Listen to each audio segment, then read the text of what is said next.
बच्चे लोग, आज हम लोग पढ़ेंगे एल्कीन्स के अंदर ओजोनोलाइसिस रिएक्शंस। देखो इसमें क्या होता है, आपके पास पहले होगा एल्कीन इस तरीके से। मान लीजिए हमारे पास इस तरह का एक एल्कीन है और इसको हम लोग क्या करें, यहां पे रिएक्शन करा रहे हैं ओजोनोलाइसिस।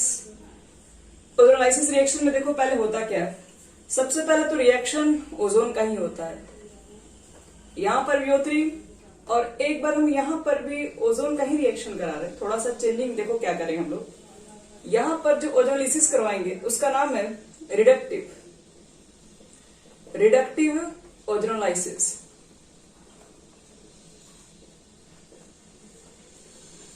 और यहां पर जो आपके पास रिएक्शन कराएंगे उसका नाम होगा ऑक्सीडेटिव ओजोनोलाइसिस। देखो दोनों का पहले मीनिंग क्या है वो पहले एक्सप्लेन कर रहे हैं। फर्स्ट वाली कंडीशन से आप ओजोन से रिएक्शन कराएंगे तो इसके अंदर देखिए होता है क्या, बुक वगैरह में देखोगे काफी कॉम्प्लिकेटेड पहले फिगर बनाता है।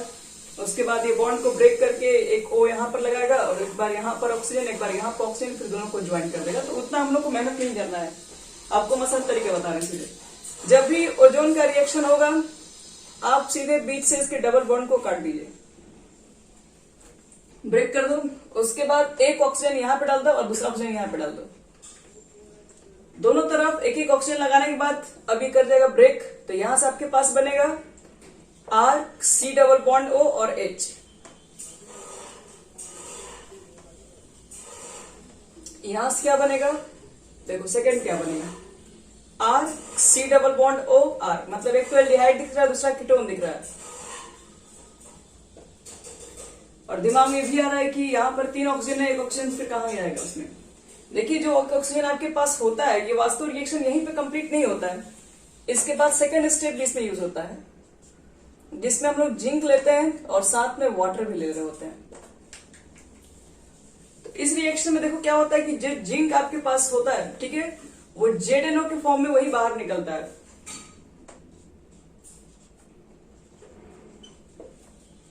ZNO के फॉर्म में आपके पास फाइनली ये बाहर निकल जाएगा।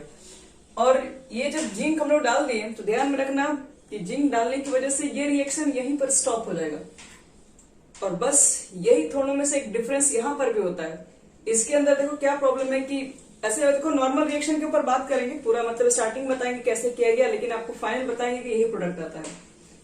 तो ऑक्सीडेटिव का देखो मतलब क्या है, ओजोन तो आपके पास पहला केस में रहेगा ही रहेगा, और सेकंड केस में हम लोग क्या करते हैं, ओजोन के साथ जिंक नहीं डालते हैं, जिंक के जगह पर सिर्फ और सिर्फ वाटर मॉलिक्यूल यूज कर लेते हैं, जिंक को भूल जाते हैं हम लोग। अगर सिर्फ ओजोन मिले और सिर्फ अगर वाटर मिल जाए, यहां पर जिंक अगर नहीं डाला जाए, तो देखो दोनों की रिएक्शन में कंडीशन में क्या चेंजिंग हो जाएगा। हम इसको एक्सप्लेन कर रहे हैं कैसे, ये पूरा फर्दर हम तुरंत बताएंगे। ओजोनोलाइसिस लेकिन कौन सा है, ऑक्सीडेटिव है। ये ZN की जगह पर आप कभी कभी देखेंगे कि मिथाइल सल्फाइड वगैरह भी ले आता है, डाइमिथाइल सल्फाइड Me2S, ये भी चलता है। कभी कभी ZN ना मिल के वो भी दिखाया जा सकता है। तो इसको समझो पहले, अगर मान लो कि मेरे पास कभी ऐसा भी कंडीशन मिलेगा जिसमें जिंक या फिर कोई डाइमिथाइल सल्फाइड ऐसा कोई चीज ही नहीं मिलेगा, तब हम लोग क्या करेंगे, इस कंडीशन में भी आप काम तो यही करेंगे। पहला step R, C double bond O, H, एक तो बनेगा यही और एक बनेगा आपके पास ये। जिंक ने आपने जिंक का यूज किया, इसलिए जिंक क्या करता है कि इस रिएक्शन को फर्दर स्टॉप कर देता है ZNO में कन्वर्ट करके। और आपको शायद ये भी मालूम होना चाहिए कि जो O3 होता है एक अच्छा ऑक्सीडाइजिंग एजेंट भी होता है, क्योंकि आप ओजोन के बारे में अगर पढ़ते प्री ब्लॉक में तो समझे होगे कि जो ओजोन होता है वो डिकम्पोज हो जाता है O2 में और यहां से एक नेशेंट ऑक्सीजन फॉर्म करता है। तो इसकी वजह से इसका यूज अच्छा खासा हम लोग क्या ऑक्सीडाइजिंग एजेंट में कर रहे होते हैं, ऑक्सीडाइजिंग एजेंट में यूज करते हैं। और हमने जिंक अगर नहीं लिया है तो फिर ये क्या करेगा, ओजोन इसको भी ऑक्सीडाइज कर देता है, फाइनली एल्डिहाइड को भी फर्दर ऑक्सीडाइज कर देगा ये, और ये कन्वर्ट कर देता है इसको एसिड के अंदर। ध्यान में रखना। और एसिड में भी अगर कहा जाए कि एसिड में भी अगर ये फॉर्मिक एसिड अगर निकला तो ये ऑक्सीडेशन एक बार और हो जाएगा, फिर किसके अंदर, तो CO2 और H2O में कन्वर्ट हो जाएगा। कीटोन को नॉर्मल तरीके से ऑक्सीडाइज नहीं कर सकते, इसलिए कीटोन ऑक्सीडाइज नहीं हो पाएगा। लेकिन आपका एल्डिहाइड पहले चला जाएगा एसिड के अंदर। अगर एसिटिक एसिड है तो वो ऑक्सीडाइज नहीं होगा, लेकिन अगर सिर्फ फॉर्मिक एसिड है तो आपका फाइनल प्रोडक्ट में याद रखना CO2 निकलेगा और H2O निकलेगा, और कुछ नहीं होगा। तो पहले आप इसको लिखो, फिर हम इसके ऊपर डिटेल के रिएक्शन देके समझा रहे हैं। ऑक्सीडेटिव्स का यहाँ मतलब क्या हुआ।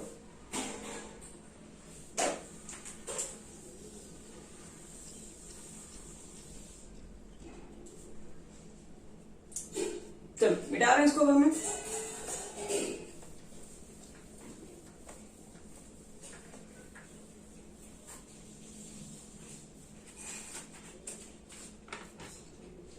चलिए एक रिएक्शन हम दे रहे हैं यहाँ पे, जैसे मान लो कि इसको समझने के लिए CH2 है, डबल बॉन्ड CH2 है सपोज, और आपने ओजोन का रिएक्शन कराया है।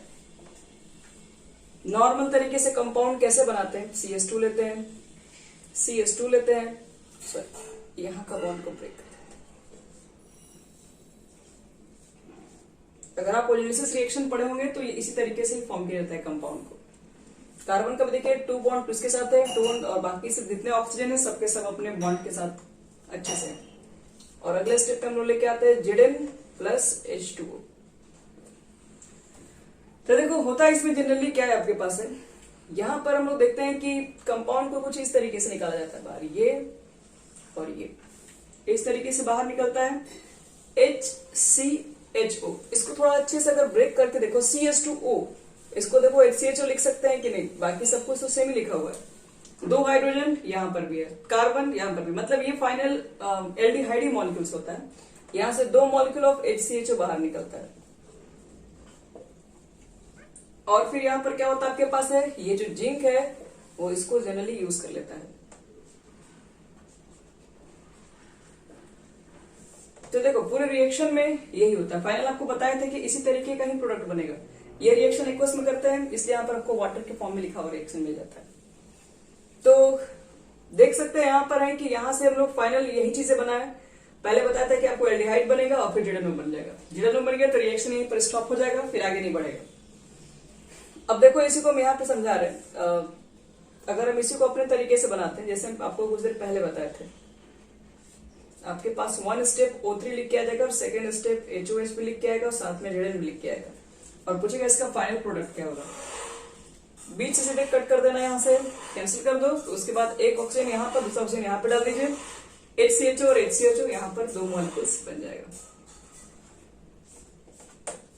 तो यही एक्चुअली हमारे पास, इसको बोलते हैं रिडक्टिव। रिडक्टिव इसलिए क्योंकि फिर आसानी से फिर आपस में क्या होता है, यहाँ पे रिएक्शन फिर स्टॉप हो जाता है, फिर ये आगे नहीं बढ़ता, ये ऑक्सीडाइज फिर वापस नहीं होता है, ये फॉर्मल्डिहाइड फिर वापस ऑक्सीडेशन नहीं शो कर सकता है, ये यहीं पर हो जाएगा। लेकिन अब इसी पे हम लोग मान लो कि जिंक को हटाने जा रहे हैं इस रिएक्शन के अंदर। जिंक को अगर हम हटा दे, सिर्फ और सिर्फ वाटर के साथ ये रिएक्शन कराएं, तो देखो यहाँ पर होता क्या ना, इस स्टेप के बाद बन जाता है H2O2 बन जाता है, और H2O2 फिर से एक अच्छा ऑक्सीडाइजिंग नेचर का होता है, और अच्छा ऑक्सीडाइजिंग नेचर की होने की वजह से ये क्या करता है, फिर इसको भी वापस कन्वर्ट कर देता है। देखिए बता रहे इसमें रिएक्शन होता क्या है। पहले तो ये फॉर्मल्डिहाइड यहाँ तक तो बनेगा और जिडानोम तक बनेगा, ये यहीं पर बनेगा, ठीक है। लेकिन यहाँ का ऑक्सीजन H2O से क्या करता है, रिएक्ट करके H2O2 के अंदर कन्वर्ट हो रहा होता है। और H2O2 के बारे में हाइड्रोजन पेरोक्साइड आपको पता होना चाहिए कि वो एक अच्छा ऑक्सीडाइजिंग नेचर शो करता है, जिसकी वजह से क्या होगा कि ये जो आपके पास फॉर्मल्डिहाइड है, पहले तो ये फॉर्मिक एसिड में कन्वर्ट होगा, और ये जो फॉर्मिक एसिड है वो फाइनल आपके पास बताया था कि एसिड में अगर फॉर्मिक एसिड हुआ तो ये फिर भी टूट जाएगा। तो इसमें देखो इसका जो ऑक्सीडेशन है वो फिर यूज हो जाएगा CO2 के अंदर और H2O के अंदर, मतलब जो फाइनल प्रोडक्ट होगा उसमें CO2 निकलेगा और H2O निकलेगा, ध्यान रखना। तो इसी को बोलते हैं हम लोग हैं ऑक्सीडेटिव ओजोनोलाइसिस। कहा जाता है कि फ्रॉम कार्बोनाइल कंपाउंड्स, अगर आपके पास कार्बोनाइल कंपाउंड्स ऑक्सीडेशन में तुम्हारा ये जब जिंक को लेंगे तो सिर्फ कार्बोनाइल कंपाउंड्स ही फॉर्म होगा, लेकिन अगर आप जिंक नहीं लेते हैं तो एक एसिड बन सकता है या फिर कार्बोनाइल कंपाउंड्स भी बन सकता है। चलो एक और क्वेश्चन इसके अंदर धीरे धीरे बढ़ा रहे हैं, कैसे कैसे क्वेश्चन करेंगे इस पे।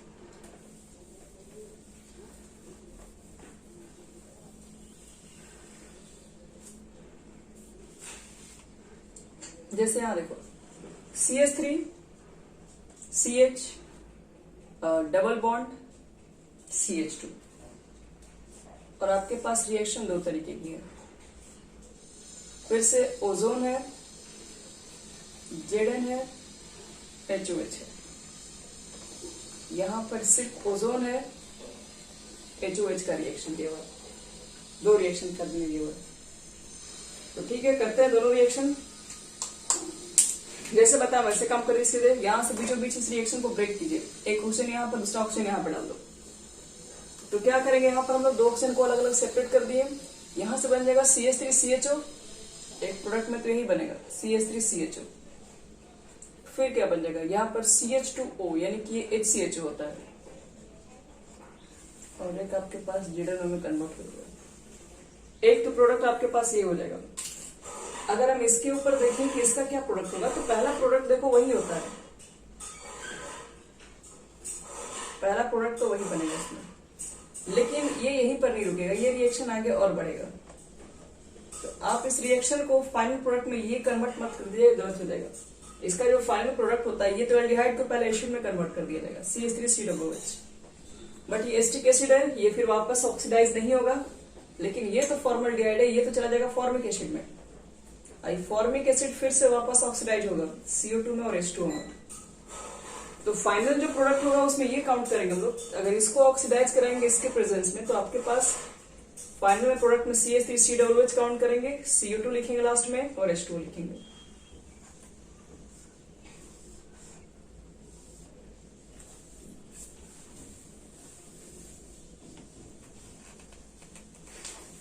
चलो इसमें एक और रिएक्शन दिखा रहे हैं।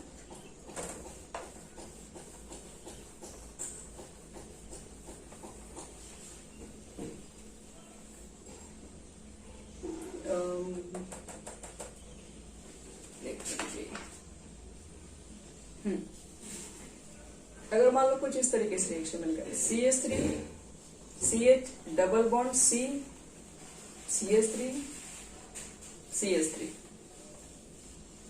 ये आपका रिएक्शन है। और इसके साथ भी दो रिएक्शन का कंडीशन डाल दिया गया है। पहला कंडीशन O3 HOH Zn, दूसरा कंडीशन O3 HOH। इसका फाइनल प्रोडक्ट, इसका फाइनल प्रोडक्ट लिखने के लिए आ गया। तो देखो दोनों का फाइनल प्रोडक्ट में क्या बनेगा। ओजोन है, एक ही काम कर रहा है, ब्रेक कर देना यहां से। तो इसके बस आपको के लिए बताना है कि फाइनल प्रोडक्ट और मेजर प्रोडक्ट में क्या चीजें निकलेंगी बाहर। आपको सिर्फ हम मेजर चीज ही बता रहे हैं कैसे निकालना है, क्या करना है। बाकी कंप्लीट रिएक्शन जब होगा तो हम लोग पढ़ेंगे सब चीज को, एल्डिहाइड वगैरह में पूरा पढ़ना है। आपको सिर्फ एक आइडिया देना है कि ओजोन का रिएक्शन होता कैसे है।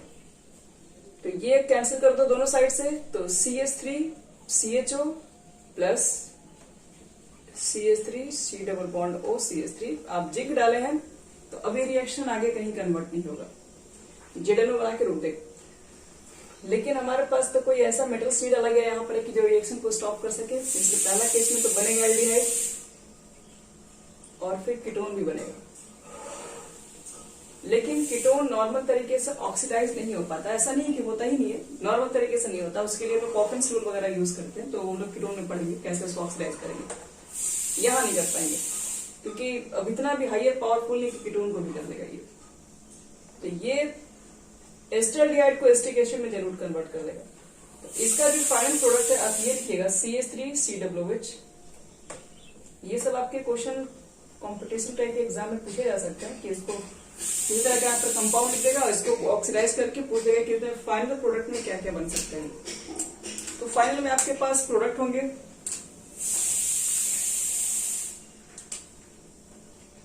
अब थोड़ा सा अलग क्वेश्चन देखो।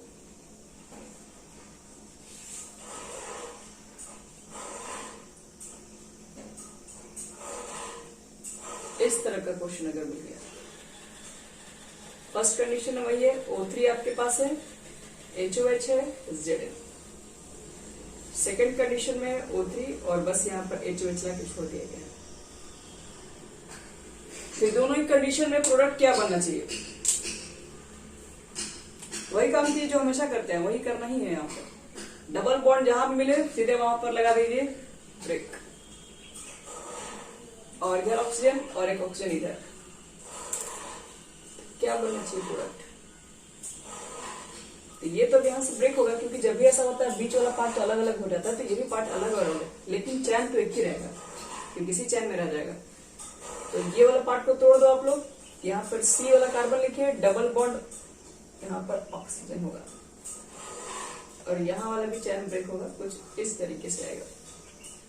तो कहोगे ये वाला वैलेंसी पूरा है, तो ये वाला इसके पास H भी तो होगा ना, तो यही आपके पास प्रोडक्ट होगा। लेकिन अगर आपने रिएक्शन अगर इसके साथ करवाया है, इसका रिएक्शन क्या हो जाएगा? इसका रिएक्शन पहले स्टेप में तो आप एल्डिहाइड तक तो जाओगे ही, पहले ये चीजें तो यहाँ पर भी बनेंगी। एक मिनट, यहाँ फॉर्मूला में दिखेगा नहीं, रिकॉर्डिंग ठीक से नहीं हो पाता है। देखो ये वाला को हम थोड़ा नीचे बना रहे हैं, यहाँ पे यहाँ पर बनेगा आपके पास C डबल बॉन्ड OH और C डबल बॉन्ड OH, लेकिन फर्दर ये रिएक्शन होगा क्योंकि ये फिर से ऑक्सीडाइज होगा, क्योंकि आपके पास H2O2 बन जाता है और H2O2 फिर से इसको ऑक्सीडाइज कर देता है और फाइनल वो एसिड के अंदर कन्वर्ट हो जाता है। तो ये COOH यहाँ बन जाएगा और ये COOH यहाँ बन जाएगा।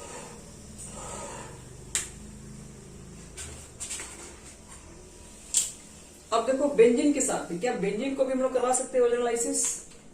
करवा सकते हैं। देखो कैसे,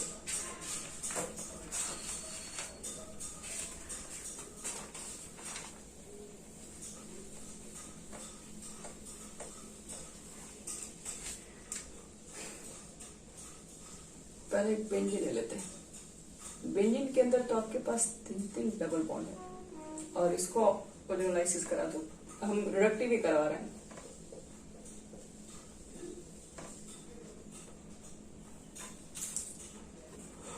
तो प्रोडक्ट देखो क्या क्या बनेगा, पहले इसको सोचने वाला बात है। यहाँ पर प्रोडक्ट कैसे बनाओगे? डबल बॉन्ड है ब्रेक, डबल बॉन्ड है ब्रेक, डबल बॉन्ड है ब्रेक। अभी जो ब्रेकिंग जो आप किए हैं, यहाँ से ब्रेक हो गया तो इसके बीच में 2 कार्बन आएगा। देखिए यहाँ से ब्रेकिंग हो गया तो इसके बीच में 2 कार्बन है। आप यहाँ से ऑक्सीजन डालोगे और एक ऑक्सीजन आप यहाँ से यहाँ भी डालोगे। दूसरी बात, यहाँ पर भी ब्रेक किए हो तो यहाँ पर भी ऑक्सीजन को डालना पड़ेगा। इसको कैसे बनाएंगे? अगर हम इसी को कंडीशन को लेके चले तो यहाँ पे 2 कार्बन है, पहले 2 कार्बन आप बना लीजिए। ऑक्सीजन एक इसके पास भी है और एक ऑक्सीजन एक इसके पास भी होगा, और इस वाले कार्बन के पास एक एक हाइड्रोजन भी तो होता है। तो इसको अगर अच्छे से लिखे तो CHO ही ग्रुप है, ये CHO। इसको ग्लाई ऑक्सल बोलते हैं, ग्लाई ऑक्सल। लेकिन ये तो एक तरफ से निकला ना, यहाँ पर भी जाइएगा तो वही चीजें मिलेंगी, यहाँ पर भी जाओगे तो वही चीजें, मतलब कि 3 जगह से ये चीजें आएंगी हमारे पास। तो 3 जगह से जब निकालेंगे तो लिख सकते हैं हम लोग यहाँ पे 3 मोल को सीधा लिखो और क्या करना है, और फिर जेडन आ जाएगा, ये तो रुक जाएगा रिएक्शन, ये फिर रिएक्शन आगे नहीं बढ़ेगा। एक काम गड़बड़ कर लिया, ये वाला यहाँ लिख तो कंफ्यूज है, एक इसमें चला जाएगा और एक इसमें चला जाएगा। अब से तो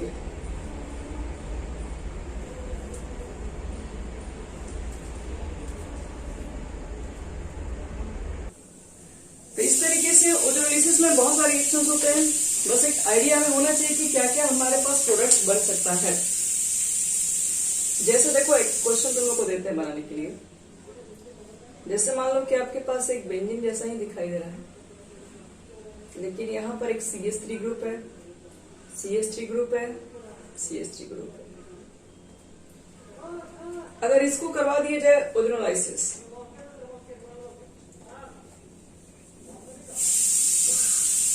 नहीं, बस इतना ही है।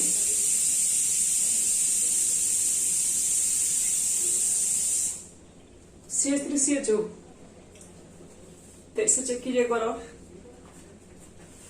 इसको मेसिटाइलिन भी बोलते हैं। ये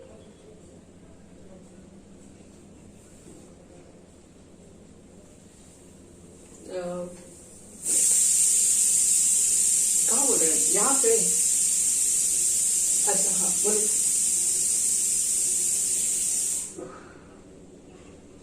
बिना वाटर की रिएक्शन नहीं कर पाता है, बिना जेडन के करे तो ये इसमें बन जाएगा COOH बन जाएगा ये। हाँ, मीथेन 1,2-डाइयोइक एसिड।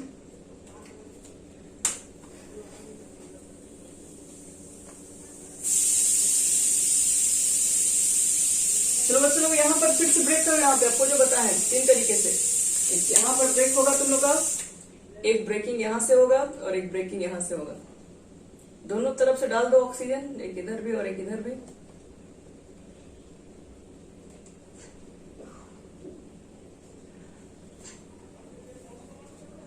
चलिए अब इसका लिखना है प्रोडक्ट। देखो कहां से पहले ब्रेकिंग होता है वहीं से खोजते हैं।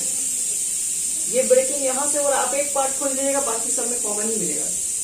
एक पार्ट लेकिन सही से प्रेडिक्ट करना पड़ेगा। यहां से निकालो और इसको यहां से ब्रेक करो। तो देखो ये वाले कार्बन के साथ डबल बॉन्ड का ऑक्सीजन आएगा, और इस कार्बन के साथ CH3 भी आएगा, और इस कार्बन के साथ ये भी कार्बन अटैच है, और इस कार्बन के साथ डबल बॉन्ड ऑक्सीजन भी है। देखो फाइनल प्रोडक्ट में क्या क्या मिला पहले समझो इसको ध्यान से। पहले तो यहाँ पे CH3 है, और CH3 से यहाँ पर एक कार्बन अटैच है, और इस कार्बन के साथ C डबल बॉन्ड O है, फिर CHO ग्रुप है। मतलब अब इसी कार्बन के साथ तो ये भी कार्बन अटैच है, तो इसका मतलब है कि एक मिनट, ये कार्बन के साथ ये अटैच है, अब जो निकलेगा वो ये कार्बन निकलेगा। तो कितना बॉन्ड हो गया यहां पर? अब कोई बॉन्ड नहीं हो सकता है। ऐसे भी चेक कर लो, ये यहाँ वाले कार्बन के पास कोई हाइड्रोजन तो होगा भी नहीं। 2 बॉन्ड यहाँ पर, एक बॉन्ड यहाँ पर, एक बॉन्ड ऊपर है। अब जब इस कार्बन के ऊपर बात करोगे तो ये कार्बन के साथ होगा हाइड्रोजन। कुछ ये प्रोडक्ट बनेगा बच्चों लोग, इसका नाम 1, 2, 3, और ये निकलेगा 3 मॉलिक्यूल्स के टर्म में।